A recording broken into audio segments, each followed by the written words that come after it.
नमस्कार, मैं राजा बाबू झालानी। विजयादशमी की आप सभी को बहुत बहुत शुभकामनाएं। आज भगवान श्री रामचंद्र ने गिरिजनों को, वनवासियों को, सामान्य लोगों को संगठित करके रावण जैसे राक्षस पर विजय प्राप्त की थी। ये संगठन की शक्ति थी।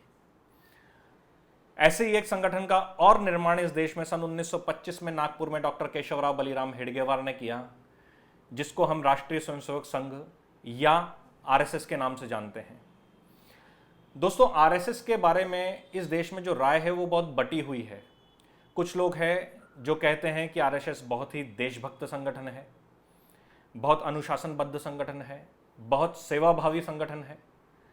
लेकिन दूसरी तरफ कुछ लोग ये कहते हैं कि ये एक कट्टरवादी संगठन है, ये एक सांप्रदायिक संगठन है, ये देश में एक विभाजनकारी संगठन है, इसने देश की आज़ादी में कोई योगदान नहीं दिया। इसने, यहां तक कि कुछ लोग कहते हैं कि इस संगठन ने महात्मा गांधी की हत्या में सहयोग किया। हालांकि ये सब बातें कोर्ट में निराधार साबित हुई और उस समय जो संघ पर प्रतिबंध लगा सन 1948 में महात्मा गांधी की हत्या के बाद, वो वापस हटाया गया। लेकिन ये सब बातें फिर किसी और दिन। जो डॉक्टर हेडगेवार थे, उन्होंने संघ की स्थापना क्यों की, आज के दिन मुझे लगता है कि इस बारे में आपसे कुछ बात करी जाए। तो उस समय की जो स्थितियां थी, उस समय की जो परिस्थितियां थी और डॉक्टर हेडगेवार उस समय क्या कर रहे थे, इसका अगर हम परिप्रेक्ष्य समझ सकेंगे, इसका अगर हम थोड़ा सा कहानी समझ सकेंगे, तो शायद हमको ध्यान में आ सके कि उन्होंने राष्ट्रीय स्वयंसेवक संघ की स्थापना करने की क्या आवश्यकता समझी। दोस्तों, जब डॉक्टर साहब स्कूल में पढ़ रहे थे, तभी जब एक अंग्रेज अफसर ने वहां पर सर्च के लिए गए, एक इंस्पेक्शन के लिए गए, वहां पर डॉक्टर साहब ने विद्यार्थियों को इकट्ठा करके एक योजना बनाई कि हमको जैसे ही वो इंस्पेक्टर हमारी कक्षाओं में घुसेगा, हमको एक साथ सबको वंदे मातरम का नाद लगाना है और हमको उसको ये बताना है कि वो जो कर रहे हैं वो गलत कर रहे हैं। दोस्तों, उनके संगठन कौशल ऐसा था कि उन्होंने लगभग सभी छात्रों को उसके लिए तैयार किया और जैसे ही वो इंस्पेक्टर किसी भी कक्षा में घुसता था, वो कक्षा वंदे मातरम के नाद से गुंजायमान हो उठती थी। इस पर इंक्वायरी बिठाई गई और बाद में डॉक्टर केशवराव बलिराम हेडगेवार, जो उस समय केशव थे, उनको उस नीलगिरी हाई स्कूल से निकाल दिया गया, सस्पेंड कर दिया गया। इसके बाद कहानी आगे बढ़ती है। डॉक्टर हेडगेवार कलकत्ता में अपनी डॉक्टरी करने पहुंचते हैं और वहां पर क्रांतिकारी दल अनुशीलन समिति से जुड़ जाते हैं। अनुशीलन समिति में काम करते करते वो उसके अंदर इतना उतर जाते हैं कि वहां पर क्रांतिकारियों को हथियार पहुंचाना, इधर से उधर लाना, क्रांतिकारियों के रुकने की व्यवस्था करना, ये सब काम वो करते रहे। 1919 आते आते डॉक्टर हेडगेवार कांग्रेस में बहुत गहराई से जुड़ गए। बहुत सारे कार्यक्रम उन्होंने कांग्रेस से करवाए। कार्यक्रम करवाते करवाते वो उस प्रांत के, जिसको सेंट्रल प्रोविंस कहा जाता था, उस प्रांत के संयुक्त सचिव, शायद जितना मुझे ध्यान है संयुक्त सचिव बन गए और उन्हें काफ़ी सारे कार्यक्रम करवाए। ये सब चलते चलते उनके मन में एक विचार कौंध रहा था कि इस देश में कभी अलेक्जेंडर आता है, कभी शक आते हैं, कभी हूण आते हैं, कभी मुगल आते हैं, कभी डच आते हैं, कभी पोर्चुगीज आते हैं, कभी फ्रेंच आते हैं, कभी पठान आते हैं, कभी मुगल आते हैं और कभी अंग्रेज आते हैं। इस देश को इन लोगों ने धर्मशाला समझ लिया है और जो आता है हमको रौंद कर चला जाता है, हम पर शासन करने लगता है।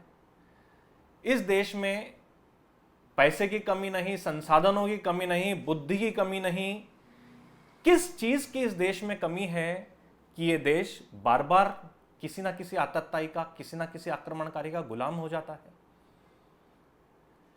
ये विचार डॉक्टर साहब के मन में लगातार लगातार चलता रहा और उन्होंने क्रांतिकारी संगठनों में काम किया, कांग्रेस में काम किया। उसके बाद एक व्यायामशाला की स्थापना की, उन्होंने समाचार पत्र चलाए, उन्होंने साप्ताहिक पत्रिकाएं चलाई, उन्होंने विभिन्न लोगों से चर्चाएं करी, जिनमें महात्मा गांधी, सुभाष चंद्र बोस, तिलक, सावरकर, ये सब उसमें जुड़े हुए थे। लेकिन अधिकतर लोगों का यह कहना था कि अभी पहले हमको आज़ादी मिल जाए, हमको स्वतंत्रता मिल जाए, उसके बाद हम इन सवालों पर विचार करेंगे। लेकिन डॉक्टर साहब बहुत अधीर थे। उनको लग रहा था आज़ादी आज नहीं तो कल मिलेगी, लेकिन हम फिर से गुलाम नहीं होंगे, इसका क्या विश्वास है, इसका क्या आधार सोचें, कल फिर कोई हमको आकर गुलाम बना लेगा। तो उनके जो बात ध्यान में आई, उनके बात ध्यान में आई कि इस देश में, इस देश के लोगों में संगठन की सबसे बड़ी कमी है, और इस देश के लोगों को संगठित करना आज की सबसे बड़ी आवश्यकता है। दोस्तों, ये चलते चलते 1921 में एक बहुत जघन्य कर्म इस देश में हुआ, जिसको हम सब खिलाफत आंदोलन के नाम से जानते हैं।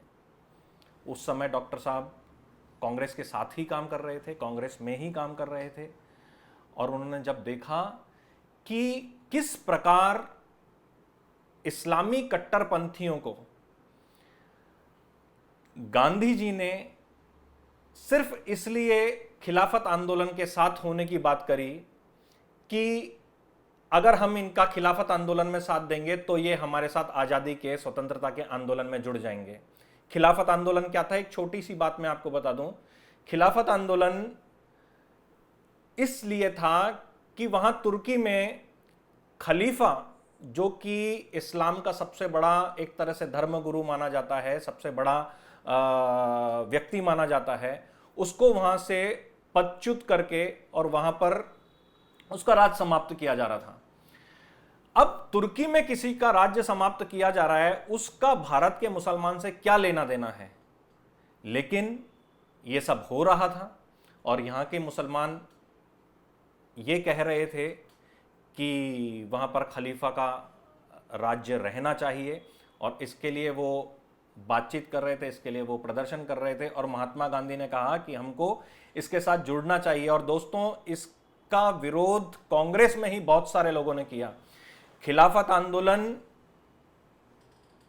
पूर्णतया असफल हुआ, पूर्णतया विफल हुआ, और उसके बाद जो दंगे इस देश में भड़के हैं, डॉक्टर साहब को उन दंगों ने, उन झगड़ों ने देश में हिंदुओं पर हुए अत्याचार ने डॉक्टर साहब को झकझोर दिया। डॉक्टर साहब ने कहा कि अगर हिंदू संगठित रहेगा तो ही इस देश का भला हो सकेगा, नहीं तो इस देश का भला नहीं हो सकेगा। दोस्तों, अब उस परिप्रेक्ष्य को हमको समझना पड़ेगा। आज अगर हम कहें कि विवेकानंद सन्यासी क्यों बने, उन्होंने आज़ादी की लड़ाई में साथ क्यों नहीं दिया? महर्षि अरविंद क्रांतिकारी से और सन्यासी क्यों बन गए, पौंडीचेरी क्यों चले गए? तो दोस्तों, हर व्यक्ति की एक विचार प्रक्रिया होती है, हर व्यक्ति के हिसाब से उसकी प्राथमिकताएं होती है, हर व्यक्ति का बुद्धि काम करती है, हर व्यक्ति को अलग अलग चीज़ें लगती है कि पहले मुझे ये करना है, पहले मुझे ये करना है, पहले मुझे ये करना है। डॉक्टर साहब को लगा कि अगर हिंदू समाज का संगठन नहीं हुआ तो इस देश का भला नहीं हो सकता। और दोस्तों, आज ये बात अक्षरशः सत्य साबित होती है। और 1925 में विजयादशमी के दिन उन्होंने इसके बाद राष्ट्रीय स्वयंसेवक संघ की स्थापना कर दी। लोगों ने उनकी बहुत हंसी उड़ाई, लेकिन वो अपने मन में पक्का कर चुके थे। जैसे जैसे उन्होंने संघ का काम शुरू किया, उनके साथ काफ़ी लोग जुड़ते गए, काफ़ी लोगों ने उनके काम को सराहा भी। उनमें से एक विनायक दामोदर सावरकर भी थे। सावरकर समय समय पर संघ में आते रहते थे। डॉक्टर मुंजे थे, वो भी समय समय पर आते रहते थे। लेकिन जैसा कि लोग कहते हैं कि सावरकर और संघ एक है, ऐसा बिल्कुल भी नहीं था। डॉक्टर साहब सभी को संघ में बुलाते थे, जिनमें महात्मा गांधी हैं, जिनमें बाबा साहब हैं, जिनमें सुभाष चंद्र बोस हैं। डॉक्टर साहब सभी को संघ में बुलाते थे और सभी को बताते थे कि ये मैंने काम शुरू किया है। जो ये कहते हैं कि संघ पॉलिटिकल संगठन है, राजनीतिक संगठन है, राजनीति से जुड़ा हुआ है, तो मैं आपको एक बात बताना बहुत ज़रूरी समझता हूं यहाँ कि सावरकर जब आते रहते थे तो सावरकर और डॉक्टर मुंजे वो कांग्रेस की जो कार्य थे, कांग्रेस के जो विचार थे, उनका बहुत विरोध करते थे। तो उन्होंने संघ में आकर, संघ के प्लेटफॉर्म का उपयोग करके भी कांग्रेस का विरोध किया। बहुत अच्छे संबंध होते हुए भी डॉक्टर साहब ने, डॉक्टर हेडगेवार ने डॉक्टर मुंजे को और सावरकर जी को यह कहा कि संघ में आकर आप कांग्रेस का विरोध या किसी का भी विरोध ना किया करें। हम लोग हिंदू संगठन का कार्य कर रहे हैं और उसी से संबंधित काम, उसी से संबंधित हम बात यहां पर करना चाहते हैं। दोस्तों, इससे पता चलता है कि जो ये लोग कहते हैं कि वो राजनीति करते थे, वो ये करते थे, वो उनका एकमेव उद्देश्य था हिंदू समाज का संगठन। इससे सावरकर बहुत नाराज भी हो गए और एक बार उन्होंने यहां तक कह दिया कि संघ का स्वयंसेवक जीवन में केवल 3 काम करता है, उसके केवल 3 अचीवमेंट्स हैं। एक वो पैदा होता है, एक वो संघ में जुड़ता है और एक वो मर जाता है। यहां तक सावरकर ने नाराजगी में कह दिया, लेकिन डॉक्टर साहब एकदम विचलित नहीं हुए और वो अपना काम करते रहे। एक और बात, डॉक्टर साहब के लिए कहते हैं कि उन्होंने स्वतंत्रता के आंदोलन में भाग नहीं लिया। ये बिल्कुल झूठ और निराधार बात है। 1920 में ही वो 1 वर्ष के लिए कारावास गए। संघ की स्थापना करने के बाद भी जब जंगल सत्याग्रह हुआ, उन्होंने अपना, उस समय वो सरसंघ चालक हो चुके थे संगठन के, उन्होंने सरसंघ चालक किन्हीं और को बनाया और 1 वर्ष के लिए जंगल सत्याग्रह करते हुए 1 वर्ष के लिए फिर से वो कारावास में गए। वो खुद भी जेल गए और उन्होंने कभी किसी स्वयंसेवक को किसी भी काम में, स्वतंत्रता से संबंधित किसी भी काम को करने के लिए रोका नहीं, लेकिन उन्होंने इतना जरूर कहा कि राष्ट्रीय स्वयंसेवक संघ संगठन के नाते, एक ऑर्गेनाइजेशन के नाते, केवल संगठन को छोड़कर और किसी भी प्रकार का काम नहीं करेगा, क्योंकि राष्ट्रीय स्वयंसेवक संघ एक सामाजिक संगठन है जिसका एक निश्चित उद्देश्य है कि हमको हिंदू समाज का संगठन करना है, इसके सिवा हमको कुछ और नहीं करना है। इससे संबंधित कुछ कहानियां अगर ईश्वर ने चाहा तो मैं आपको और बाद में बताऊंगा, लेकिन अभी सिर्फ मैं इतना ही कहता हूं कि डॉक्टर हेडगेवार ने एक शिशु से लेकर एक वृद्ध तक सभी को हिंदू समाज के एक बड़े छत्र के नीचे संगठित होना सिखाया। उन्होंने बताया, ये करके दिखाया कि हिंदू समाज संगठित हो सकता है। और एक छोटे से बालक को भी उन्होंने ये विचार करना सिखाया कि हे मातृभूमि, तू मेरी माँ है, तू मेरी पुण्य भूमि है, तू मेरी धर्म भूमि है। तेरे लिए ही कार्य करते हुए मेरे प्राण निकले। और आज लाखों स्वयंसेवक भारत माता की जय करते हुए अपना काम करते हैं, इस देश की सेवा करते हैं। अभी के लिए इतना ही।